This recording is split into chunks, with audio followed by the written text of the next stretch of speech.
మీరేమన్నారు? మేము తక్కువ చేసినామని, రెండో విడతలో పూర్తిగా ఇవ్వలేదని, మేము 2 లక్షలు ఏకకాలంలో చేస్తామని, నిబంధనలు లేవని, ప్రతి రైతుకు మేలు చేస్తామని.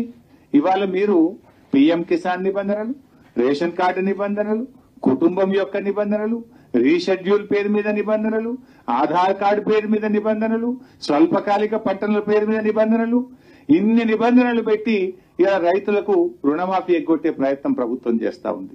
ప్రజలు గమనిస్తా ఉన్నారు. సో ఇప్పటికైనా నేను ప్రభుత్వాన్ని కోరేది ఒక్కటే, ఈ నిబంధనలు సరళించండి, వీటిని వెంటనే రద్దు చేయండి. మీరు కేవలం రైతుకు పాస్బుక్ ఉందా లేదా, బ్యాంకుల క్రాప్ లోన్ తెచ్చుకున్నా లేదా, పాస్బుక్ ను ఆధారంగా చేసుకొని క్రాప్ లోన్ తీసుకున్న రైతులందరికీ ఇచ్చిన మాట ప్రకారంగా రుణమాఫీ చేయాలని, డిసెంబర్ 9, 2023కు తేదీ తర్వాత అయ్యే వడ్డీని కూడా రాష్ట్ర ప్రభుత్వమే చెల్లించాలని బీఆర్ఎస్ పార్టీ డిమాండ్ చేస్తుంది.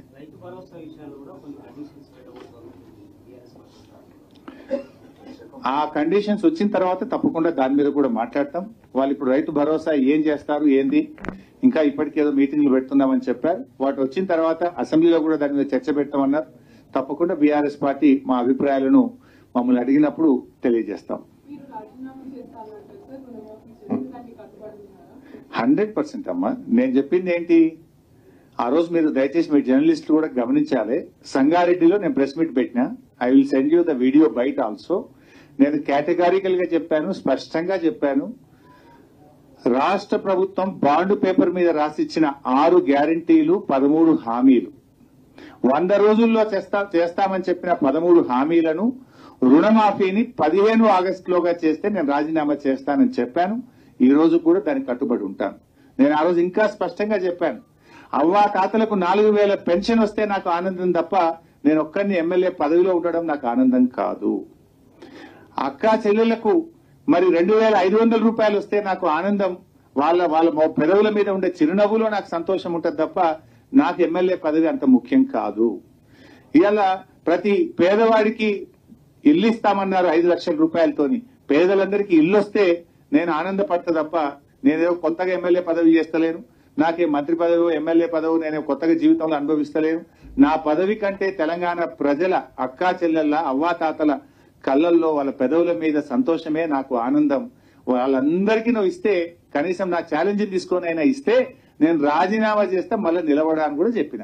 ఇప్పుడు కూడా చెప్తున్నా మీ ద్వారా, రుణమాఫీ 15 ఆగస్టులోగా పూర్తి చేయడంతో పాటు 100 రోజుల్లో అమలు చేస్తామన్న బాండ్ పేపర్ మీద రాసిచ్చిన 13 హామీలు అమలు చేయండి. I'm ready for my resignation. అన్న వాళ్ళు చెప్పిండ్రే, నువ్వు చెప్పరా? అదే 4000 పింఛన్ వచ్చినా, అదే 4000 పింఛన్ కాదు రగన్న. మే నెల 2000 పెన్షన్ ఇచ్చే 2000 మే రాలే, జూన్ 2000 రాలే. 2 నెలల నుంచి అవ్వాతాతలకు పింఛన్ రాక పరిశాన్ అవుతున్నారు. ఇచ్చే ఏమన్నా చూడండి, ఉన్న కొండనాలికకు మంది వేస్తే ఉన్న నాలుక పోయిందట. 4000 వస్తుందని పాపం అవ్వాతాతలు ఆనందపడ్డరు, ఎదురు చూసిండ్రు. కానీ దురదృష్టం ఏంటంటే ఇప్పటికీ మే నెల, జూన్ నెల 2000 పెన్షన్ అవ్వాతాతలకు ఇవ్వలేదు. ఇచ్చే 2000 కూడా చక్కగా ఇస్తలేరు వీళ్ళు. అడుగుతున్న రగన్న, 5 అమలు చేసింది అన్నారు కదా. నేను దయచేసి జర్నలిస్ట్ మిత్రులకు, జర్నలిస్టుల ద్వారా ప్రజలకు కూడా చెప్పదలుచుకున్నా. వాళ్ళు ఇచ్చిన మొదటి హామీ ఏందే? మొదటి హామీ 7500 రూపాయలు రైతు భరోసా ఇస్తామన్నారు. వచ్చింది ఎవరికన్నా? రాలే. రెండవ హామీ ఏమన్నారే? అవ్వాతాతలకు 4000 పింఛన్. వచ్చినాదే? రాలే. మూడవ హామీ ఏంటిదే?